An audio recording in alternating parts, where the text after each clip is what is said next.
Good morning, students. Myself, Dr. Suman, Assistant Professor, Government Law College, Ajmer.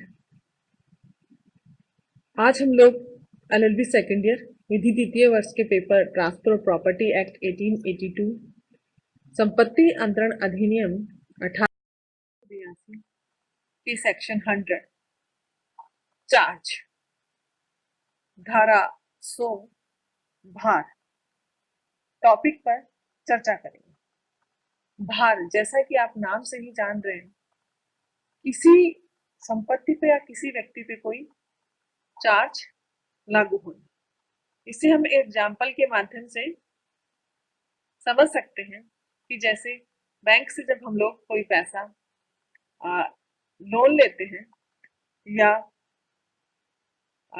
जैसे किसी भी तरह का कोई लोन हम लेते हैं तो बैंक श्योरिटी के तौर पे जिन दो उत्तरदायी व्यक्तियों के या किसी व्यक्ति को प्रतिभूति के तौर पे हस्ताक्षर करवाता है, तो जो प्रतिभूति बनता है उसके लिए, उस संपत्ति के लिए, वही उस व्यक्ति पे उस संपत्ति का भार होता है। अर्थात जब बैंक किसी संपत्ति को अमाउंट देने के लिए किसी संपत्ति पे पैसा जब देता है, उधार देता है या ऋण देता है, तो वो प्रतिभूति के तौर पे किसी के जमानती के तौर पे हस्ताक्षर करवाता है। तो हस्ताक्षर जब करवाता है तो वह व्यक्ति उसका सिक्योरिटी बन जाता है, प्रतिभूति बन जाता है। आइए हम जानते हैं, अब हम इसकी डेफिनेशन से इसे पढ़ते हैं, समझते हैं कि जहां एक व्यक्ति किसी इमूवेबल प्रॉपर्टी,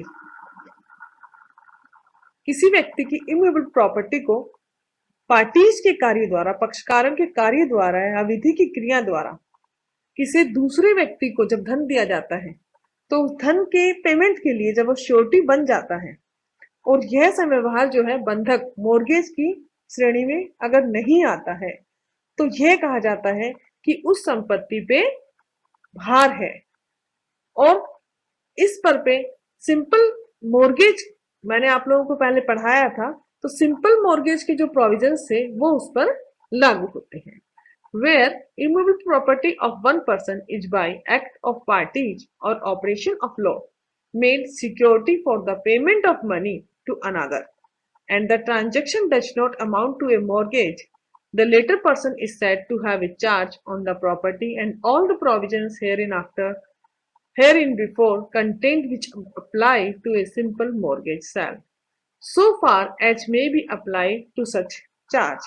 अर्थात जहां कोई व्यक्ति अपनी इमूवेबल प्रॉपर्टी जो है अपने एक्ट द्वारा या लॉ द्वारा, जैसे मैंने अभी आपको बैंक का एग्जांपल बताया कि विधि द्वारा, किसी विधि की किसी प्रोसेस द्वारा किसी व्यक्ति को धन दिया जाना है, मनी दिया जाना है, उसके लिए श्योरिटी बन जाता है, प्रतिभूति बन जाता है, गारंटर जिसे हम लोग कहते हैं। कि जैसे हम लोग कहते हैं कि जैसे आज भी ये प्रथा है गाँव में, जब होता है कि अगर कोई व्यक्ति किसी साहूकार से या महाजन से रुपए उधार लेता है, तो वो कहता है भाई अगर तूने इतने समय पे नहीं चुकाए तो तू उसकी हाँ करवा दे या उससे कहलवा दे, तो मैं पैसा उधार दे दूंगा। तो वो जो उससे कहलवाता है, जो जबान देता है, उसे यहाँ पे प्रतिभूति माना गया है, प्रतिभूति वो उसका श्योरिटी बन जाता है।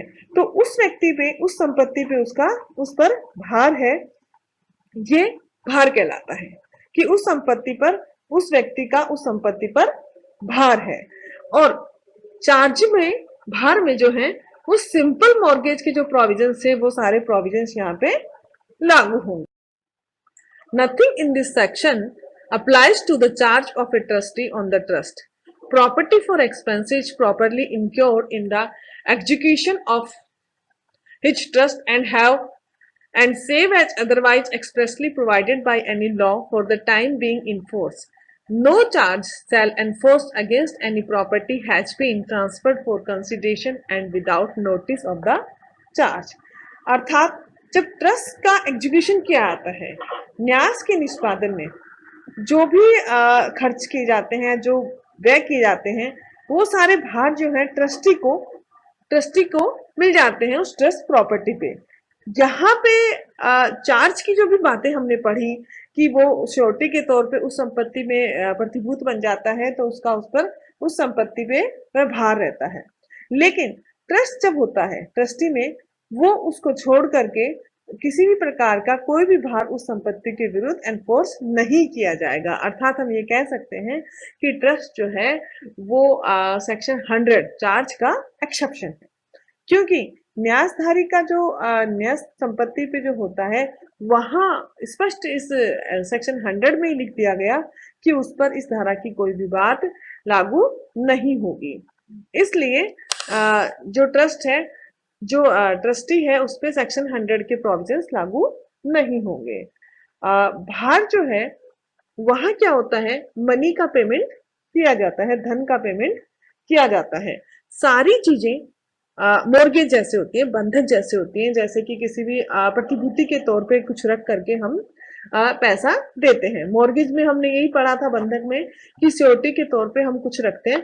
सिंपल मॉर्गेज जब मैंने बताए थे आपको, टाइप्स ऑफ मॉर्गेज 6 टाइप्स बताए थे, उनमें सिंपल मॉर्गेज जब बताया था तो ये कहा था कि व्यक्तिगत लायबिलिटी होती है, पर्सनल लायबिलिटी होती है कि मैं इस तारीख तक चुका दूंगा।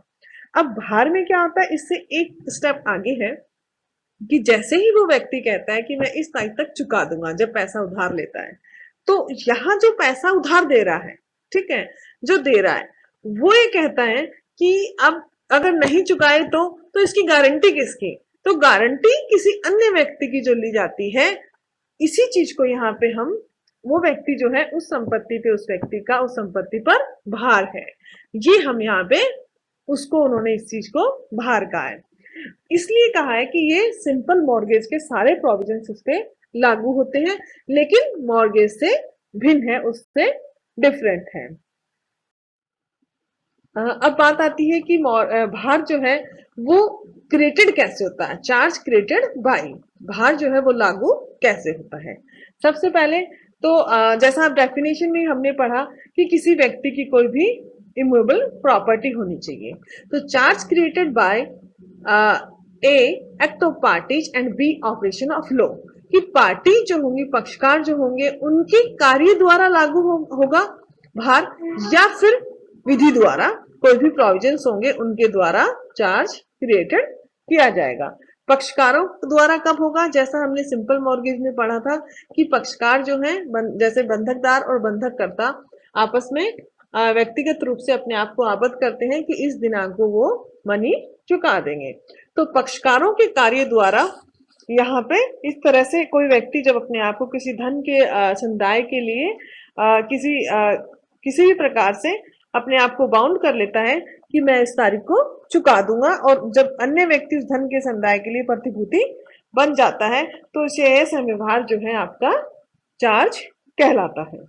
यहाँ जो है भार उस संपत्ति पे, जैसे कोई प्रॉपर्टी है उस पे हमेशा ही वो उस पे रहता है जब तक कि वो चुका नहीं दिया जाता है, कि इस संपत्ति में हित का अंतरण नहीं होता है जैसा कि बंधक में होता है।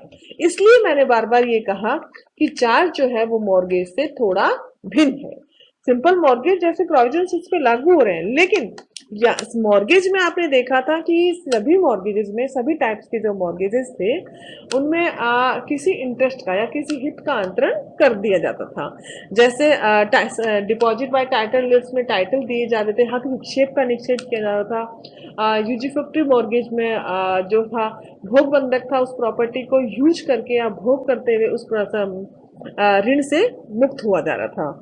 लेकिन यहाँ चार्ज में क्या है, संपत्ति रहते हुए भी संपत्ति में कोई हिस्सा नहीं होता, संपत्ति में किसी भी तरह का कोई हित सर्जन नहीं होता, क्योंकि यहाँ पे हित का अंतरण किया ही नहीं जाता है, सिर्फ और सिर्फ अपने आप को बाउंड किया जाता है। भार जो है विधित के कार्य द्वारा जो होता है, ऑपरेशन ऑफ लॉ सेक्शन 55 के 4 बी में और सेक्शन 55 के 6 के बी क्लॉज में और सेक्शन 673 में हमने जो है जो प्रोविजंस दिए गए हैं वो ये बताते हैं कि विधि द्वारा, लॉ द्वारा किस प्रकार चार्ज लागू हो सकता है। अब बात आती है इसकी डेफिनेशन की। A charge is it when immovable property of one person is made security for the payment of money to another. अर्थात जब एक व्यक्ति द्वारा किसी संपत्ति, स्थावर संपत्ति पे प्रतिभूति के तौर पे किसी व्यक्ति द्वारा उसका पेमेंट देने के लिए मनी के तौर पे जब वो अपने आप को आबद्ध करता है, एक व्यक्ति जो स्थावर संपत्ति अपनी इमूवेबल प्रॉपर्टी उनके खुद के कार्य द्वारा, विधि की किसी क्रिया द्वारा, बाय ऑपरेशन ऑफ लॉ, धन के पेमेंट के लिए जब श्योरिटी बन जाती है, प्रतिभूत बन जाता है, तो यह सब व्यवहार क्या कहलाता है, जो कि मॉर्गेज तो नहीं है। इसलिए वो व्यक्ति जो दूसरा व्यक्ति है, उस व्यक्ति का उस संपत्ति पर भार है। But only when transaction does not amount to mortgage, और मॉर्गेज ये नहीं होगा। सारे प्रोविजन सिंपल मॉर्गेज के लागू होंगे। सेक्शन 58 बी जो है वो इस पे अप्लाई होता है। मॉर्गेज सॉरी चार्ज जो है, चार्ज में क्या होता है, चार्ज में भार में क्या होता है, भार चार्ज जो है वो उसका क्रिएशन पक्षकारों के एक्ट द्वारा और कानून द्वारा हो जाता है। लेकिन भार का एनफोर्स जो व्यक्ति रखता है वो सिंपल मॉर्गेज के पक्षकारों की तरह ही होता है। एनफोर्स क्योंकि कराएगा तो व्यक्तिगत रूप से उसने आबद्ध किया है, अब कोई चीज तो है नहीं कि गिरवी रखी है जिसे बेच करके वो पैसा वसूले, इसलिए यहाँ पे एक आ गया कि सिंपल मॉर्गेज जैसे उसका एनफोर्स किया जाता है। साथ ही चार्ज जो है वो किसी भी व्यक्ति के जो हित होते हैं उन पे कोई भी इफेक्ट नहीं डालता है, क्योंकि मैंने आपको अभी बताया आप लोगों को कि यहाँ किसी भी प्रकार के हित का अंतरण नहीं किया जाता है। इसलिए किसी भी किसी भी प्रकार के हित पे जो है प्रतिकूल इफेक्ट यहाँ पे नहीं डाल सकते हम। भार जो है चार्ज है सिंपल मॉर्गेज या मॉर्गेज जैसे होते हुए भी सारे के सारे उसमें मॉर्गेज के कैरेक्टरिस्टिक्स नहीं होते हैं। ये मॉर्गेज से क्योंकि जो है उससे डिफरेंट होने के कारण ही ये कहा गया है कि इस पे बंधक के सारे प्रोविजंस लागू नहीं होते हैं। एक्सेप्शन, अब बात आती है इसके एक्सेप्शन की। हमने इसके जो है एसेंशियल एलिमेंट्स देखे कि प्रॉपर्टी होनी चाहिए, इमूवेबल प्रॉपर्टी होगी तभी तो हम उस पर रखेंगे। और इसके बाद इसका क्रिएशन देखा कि क्रिएशन जो है दो प्रकार से देखा अपन ने, बाय एक्ट ऑफ लॉ और बाय पार्टीज। उसके बाद लायबिलिटी देखी कि जो प्रतिभूति के तौर पे जो अपने आप को उसे आबद्ध करता है उस पर संपत्ति पे उस व्यक्ति का भार होता है, प्रतिभूति सफिशिएंट सिक्योरिटी होती है।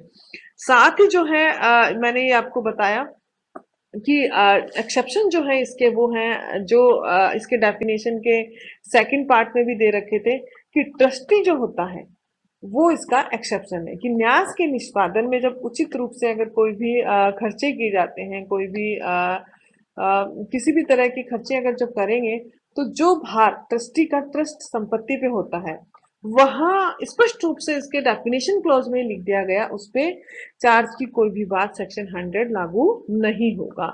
इसलिए यहाँ पे मैंने ये कहा कि चार्ज ऑफ ट्रस्टी जो है वो जो है इसका सेक्शन 100 का एक्सेप्शन है।